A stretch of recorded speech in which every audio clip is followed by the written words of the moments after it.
Hello everyone, সবাই কেমন আছো? তো আজকে আমরা কৃষ্ণনগর থেকে শিয়ালদা স্টেশন পর্যন্ত যাব। কৃষ্ণনগর স্টেশন থেকে শিয়ালদা স্টেশন পর্যন্ত যাব।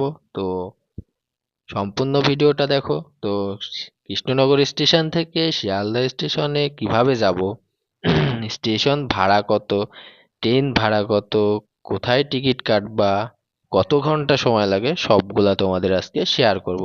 তো ভিডিওটা সম্পূর্ণ দেখো, তাহলে বুঝতে পারবা।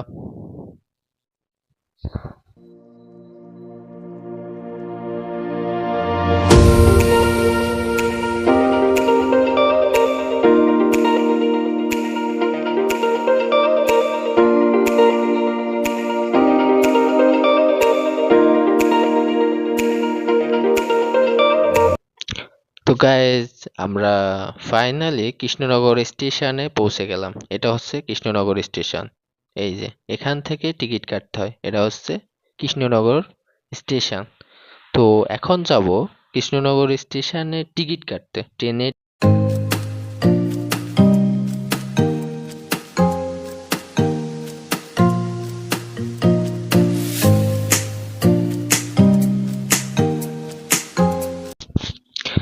সো গাইজ, এইটা হলো দেখেন টিকিট কাউন্টার। তো এখানেই মূলত শিয়ালদার ট্রেনের টিকিট পাওয়া যায়। তো এখন ট্রেনের টিকিটটা কেটে নেব।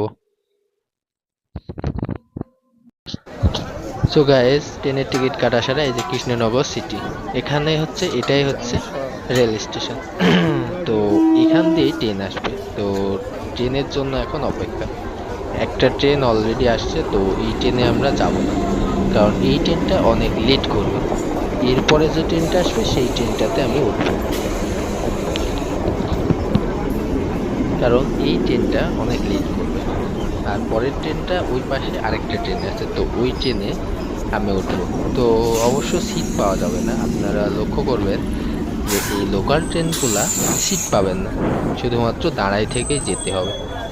সবাই দাঁড়ায় আছে, এই যে এরা সবাই শিয়ালদার উদ্দেশ্যে উঠবে। এই যে ট্রেনটা থামলো, তো এই ট্রেনে আমরা উঠবো না, ওই পারে আরেকটা ট্রেন। তো গাইস, ফাইনালি আমরা ট্রেনে উঠে গেছি। তো এটা কোথায় থেকে উঠলাম? কৃষ্ণনগর স্টেশন থেকে। টিকিটের ভাড়া, ট্রেনের ভাড়া নিল শুধুমাত্র 25 টাকা। ট্রেনের টিকিট নিল শুধুমাত্র 25 টাকা। সো গাইস, ফাইনালি আমরা শিয়ালদহ স্টেশনে পৌঁছে গেছি। তো কৃষ্ণনগর থেকে শিয়ালদহ স্টেশনে পৌঁছতে মাত্র 4 ঘন্টা সময় লাগে। তো আপনারা আপনারা এইভাবে আসবেন, এই যে শিয়ালদহ স্টেশন। তো শিয়ালদহ, এটা হচ্ছে শিয়ালদহ স্টেশনের বাইরে। তো আজকে এই পর্যন্তই। নেক্সট ভিডিওতে দেখা হবে। সবাই আমার চ্যানেলটা সাবস্ক্রাইব করবেন। আর কি কি নিউ নিউ ভিডিও পেতে বেল আইকন বাটনটা ক্লিক করে দিবেন। তো কমেন্ট করে যাবেন কি কি ভিডিও আপনারা দেখতে চান, সেই ভিডিও আমি আপলোড করব। তো টাটা, আজকের মতো বাই বাই।